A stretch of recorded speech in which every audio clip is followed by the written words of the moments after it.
Her Excellency and invite her to address the Assembly.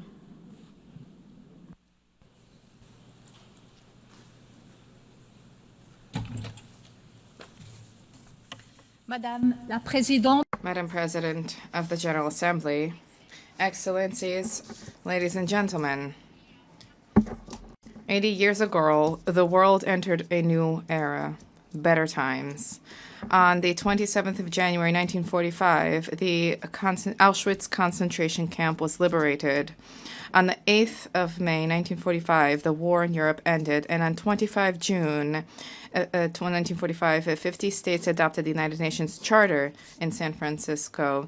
And I quote from the Charter, they were determined to save succeeding generations from the scourge of war, which twice in our lifetime has brought untold sorrow to mankind. End of quote. Upon the ruins of the Second World War, a new international order was born out of a shared conviction and determination to bring peace and prosperity to the world. The horrors of this time also gave rise to the Geneva Conventions of 1949, which protect the victims of armed conflict. At that time, the foundations for progress and democracy, the rule of law, and the market economy were laid down. Foundations which, despite all of the limitations and setbacks, also benefited international cooperation, free trade, peace, and international law. Without drawing any historical parallels, it is clear that this year, as we mark the 80th anniversary of the United Nations, we are experiencing a new era of particularly extreme political and economic upheaval at a time when, once again, too many wars are raging with civilian populations experiencing unbearable suffering, a time in which a just lasting peace in the Middle East and Ukraine still seems beyond reach, and during which autocratic tendencies are gaining ground, including in Europe, a time in which free trade is being put to the test, and where ultimately international law, including the Charter of the United Nations, risk becoming dead letter. These upheavals are not coming out of nowhere. They are the result of developments that, in some cases, date back a long time, in which, in retrospect, we failed to take seriously enough for far too long. We need to be honest with ourselves. These are developments that have no simple solutions, neither at the international nor at the national levels, nor is it enough today to reiterate yet again, merely in speeches, the merits of a particular form of government, the rule of law, international law, free trade, and multilateralism. No, if we wish to surmount the challenges which we face, we have a duty to redouble our efforts. For what is the benefit of the achievements of civilization? What are they worth if they do not tangibly contribute to freedom, security, and prosperity, if they do not bring tangible benefits for people in their day-to-day lives? There are two errors which we must not make. Firstly, pointing the finger only at others. Secondly, leaving international organizations alone to work alone and acting as if they were completely detached from us. Ladies and gentlemen, we need to begin where we can guarantee freedom and contribute to security and prosperity right now. And generally, this is at home, within our own countries. Let me be clear, this is not about praising national self-interest, nor is this about condemning multilateralism. Quite to the contrary. Switzerland is convinced that multilateralism, international organizations, the United Nations are essential for the peaceful coexistence of peoples, for global economic prosperity, for the resolution of challenges, including migration, climate change, the digital transition, and as finance minister, I would also add for global financial stability. Last year, we together adopted the Pact for the Future, a robust commitment to multilateralism. A central pillar of that pact is the 2030 agenda for sustainable development. We must now implement these roadmaps without delay. Switzerland is also convinced that International Geneva can make a unique contribution to the attainment of these goals.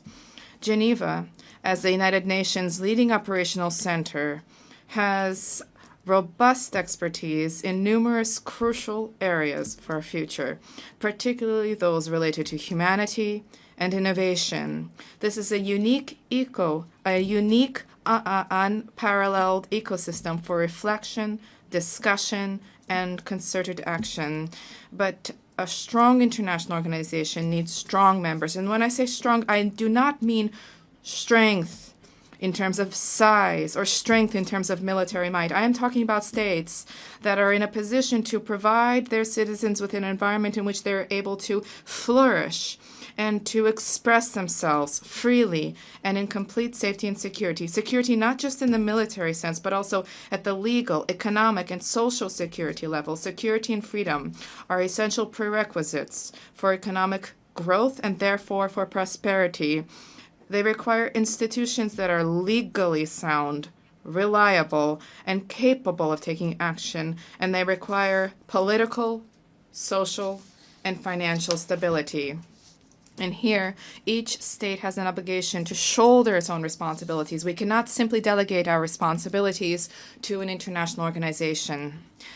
Ladies, gentlemen, the international community cannot but benefit from the domestic strength, prosperity, and stability of each state.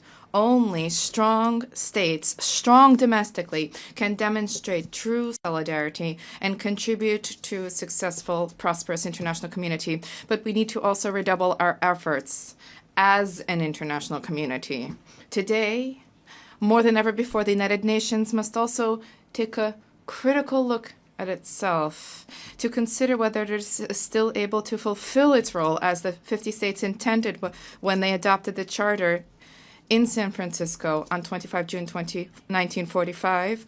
Multilateralism is also undergoing unprecedented upheaval. These upheavals are punctuated by a resurgence of violations in the normative framework and the very principles and values that underpin multilateral action. Dialogue, cooperation, consensus building, respect for international law, and sovereign equality of states, regardless of size, of economic strength, or political influence.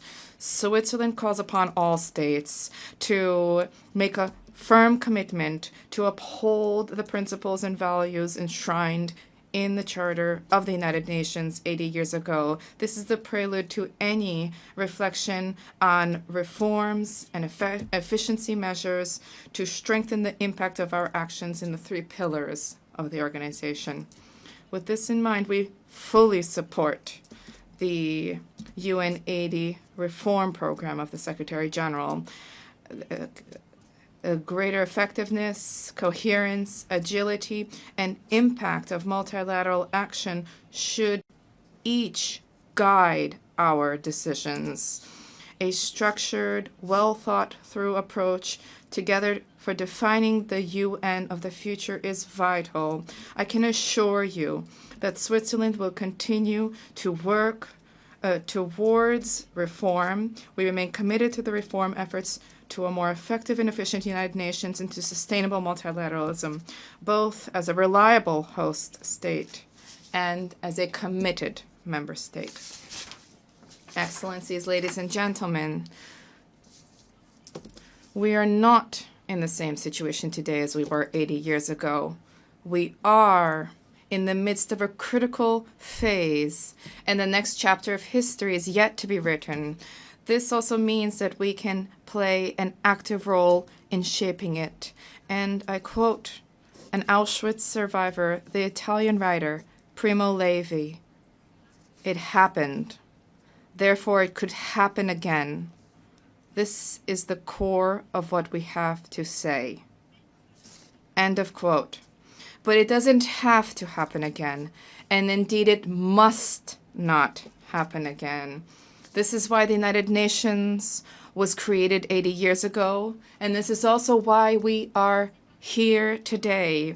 It is up to us to ensure that this turning point in history, which is so often invoked, as was the case 80 years ago, for this to usher in a new era of better times. Let us guard against arrogance and complacency, and let us get to work at home, in our countries, and together at the United Nations. Thank you.